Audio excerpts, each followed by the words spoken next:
നമുക്ക് ചിക്കൻ വേണ്ട മസാല തയ്യാറാക്കാം. അപ്പൊ അതിന് വേണ്ടിയിട്ട് ഞാൻ വെളുത്തുള്ളി അല്ലി 4 എടുത്തിട്ടുണ്ട്. വലിയ അല്ലിയാണ് ഞാൻ എടുത്തിട്ടുള്ളത്. ചെറുതാണെങ്കിൽ കുറച്ചും കൂടി എടുക്കാം. പിന്നെ ഇത്രയും വലുപ്പത്തിലുള്ള ഒരു ഇഞ്ചി കഷ്ണം എടുത്തിട്ടുണ്ട്.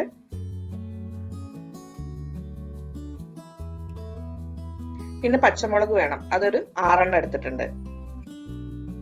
എരിവിന് പച്ചമുളകിന് പുറമെ നമ്മൾ മുളക് പൊടിയും കൂടി ചേർക്കുന്നുണ്ട്.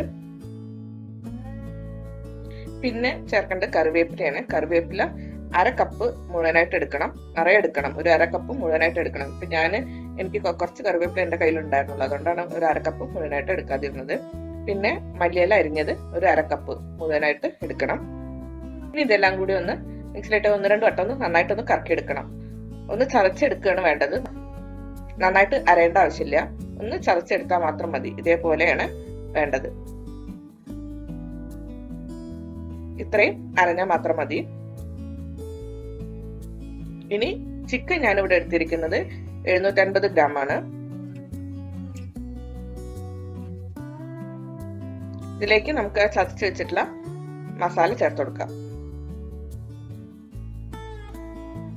ഇനി മുളക് പൊടി ചേർക്കണം. അതൊരു 1.5 ടേബിൾ സ്പൂൺ മുളക് പൊടിയാണ് ചേർക്കുന്നത്.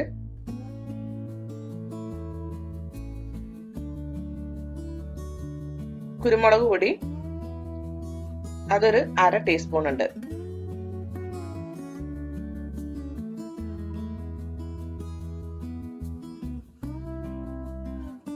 ഇനി ഗരം മസാല പൗഡർ അതൊരു ടീസ്പൂണും ചേർക്കുന്നുണ്ട്.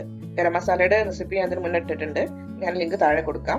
പിന്നെ ഇനി ഇതിലേക്ക് ചേർക്കേണ്ടത് പാകത്തിന് ഉപ്പാണ്. 1 ടേബിൾ സ്പൂൺ നാരങ്ങാനീരും കൂടി ചേർക്കുന്നുണ്ട്.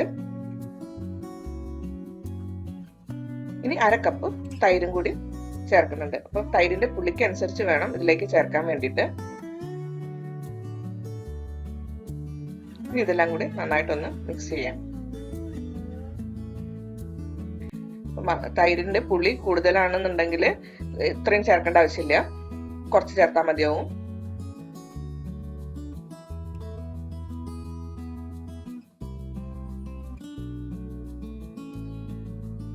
ഇനി ഇതിലേക്ക് 1.5 ടേബിൾ സ്പൂൺ മൈദ ചേർക്കുന്നുണ്ട്.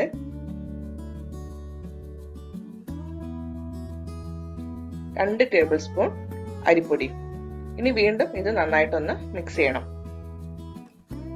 മസാല ചിക്കനിൽ നന്നായിട്ട് പുരണ്ട മാതിരിയാണ് ഇരിക്കേണ്ടത്, അരിപ്പൊടിയും മൈദ എല്ലാം ചേർത്തതിന് ശേഷം. അങ്ങനെ അല്ലാന്ന് വെച്ചിട്ടുണ്ടെങ്കിൽ കുറച്ച് വെള്ളം തളിച്ചിട്ട് ഈ മസാല ആ ചിക്കനിൽ പുരണ്ട മാതിരി ആക്കിയിട്ട് എടുക്കണം. ഇപ്പൊ ഇതിലെനിക്ക് എല്ലാം കറക്റ്റ് ആണ്, അതുകൊണ്ട് ഞാൻ വെള്ളം തളിച്ചെടുക്കുന്നില്ല. ഇനി ഇത് ഫ്രിഡ്ജിൽ 1 മണിക്കൂർ നമുക്ക് വെക്കണം. അപ്പോഴേക്കും മസാലയൊക്കെ നന്നായിട്ട് പിടിച്ചു കിട്ടും. ഇതിപ്പോ ഞാൻ ഫ്രിഡ്ജിൽ നിന്ന് 1 മണിക്കൂറിന് ശേഷം എടുത്തതാണ്. ഇനി ഇത് നമുക്ക് ഫ്രൈ ചെയ്തെടുക്കാം.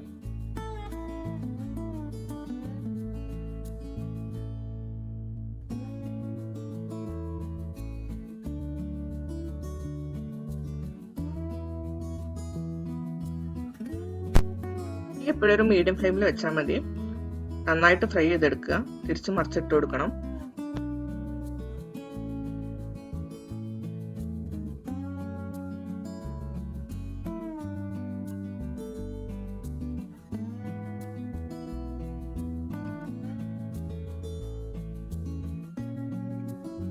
എല്ലാവരും ഇതൊന്ന് ട്രൈ ചെയ്ത് നോക്കുക. ഇഷ്ടമായി കഴിഞ്ഞാൽ ലൈക്ക് ചെയ്യണം, ഷെയർ ചെയ്യണം. ഇതുവരെ എൻ്റെ ചാനൽ സബ്സ്ക്രൈബ് ചെയ്യാത്തവരാണെങ്കിൽ പ്ലീസ് എന്തായാലും ഒന്ന് സബ്സ്ക്രൈബ് ചെയ്യുകയും കൂടി ചെയ്യണം കേട്ടോ.